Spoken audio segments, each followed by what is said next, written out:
Hello viewers, আশা করছি সবাই ভালো আছেন। আজ আমি আপনাদের জন্য দ্য প্রিজনার অফ বিউটি ড্রামার চতুর্থ পার্টের গল্প নিয়ে এসেছি। আজকের পর্বটা তুলনামূলক একটু ছোট করেই এক্সপ্লেন করছি, কারণ আমার প্রচণ্ড মাথা ব্যথা করছে। আর আমার ভিডিওর সমস্ত কাজ আমি একাই করি। ভিডিও দেখা থেকে শুরু করে এডিটিং, ভয়েস ওভার সব আমি একাই করি।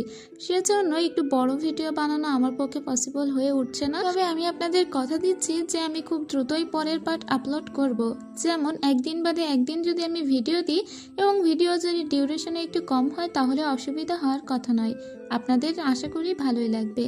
তো যারা চ্যানেলে একদম নতুন তারা প্লিজ একটা সাবস্ক্রাইব করে দিয়ে ভিডিওটি দেখা শুরু করুন।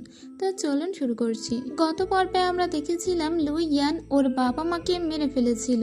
যদিও বাবা আপন হলেও মা ছিল সৎ, এবং ও এখন থেকে এই শহরের মানে লিঙ্গা শহরের লর্ড হয়ে গিয়েছে। এবং আমরা জানি যে ডিয়ার হান্ট প্রতিযোগিতার আয়োজন করা হয়েছিল ওই স্টেটে। আজকে আমরা দেখতে পাই লেডি চাওকে ওর ভাই আচি এদিকেই আসছে, ও খবর পেয়েছে, তাই আচিকে ও রিসিভ করে আনতে যাচ্ছিল।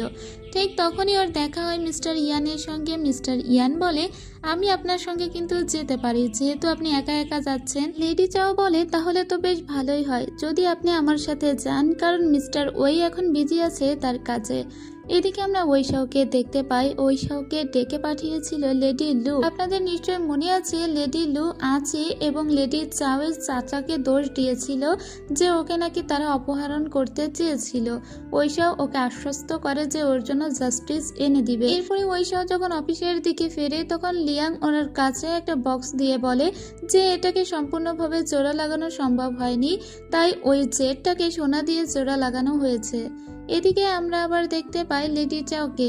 লেডি চাও তখনও ওয়েট করছিল, কারণ আচি এখনো পৌঁছায়নি। কিছুক্ষণ পরে আচি পৌঁছে যায়। এত দিন পরে ভাইকে দেখে ও তো ভীষণই আবেগ আপ্লুত হয়ে যায়।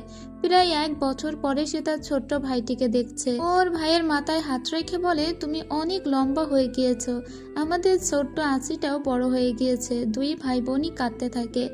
আচি বলে, তোমার সঙ্গে ওটা কে এসেছে? জামাই বাবু? আসলে ওই একে জামাইবাবু ভেবে ভুল করে, এবং ইয়ান ওদের বলে যে অনেক হয়েছে, চলো এবার আমরা ফিরে যাই। তখন ও ইয়ানকে জামাইবাবু সম্বোধন করলে ইয়ান একটু ইতস্তত বোধ করে, কিন্তু ওর শুনতে খুবই ভালো লাগে। লেডি চাও তখন আচিকে বলে, ওটা তোমার জামাইবাবু নয়, ওটা তোমার জামাইবাবু এর কাজিন। তোমার জামাইবাবু কাজে বিজি আছে, তাই উনি আমাদের সঙ্গে এসেছেন।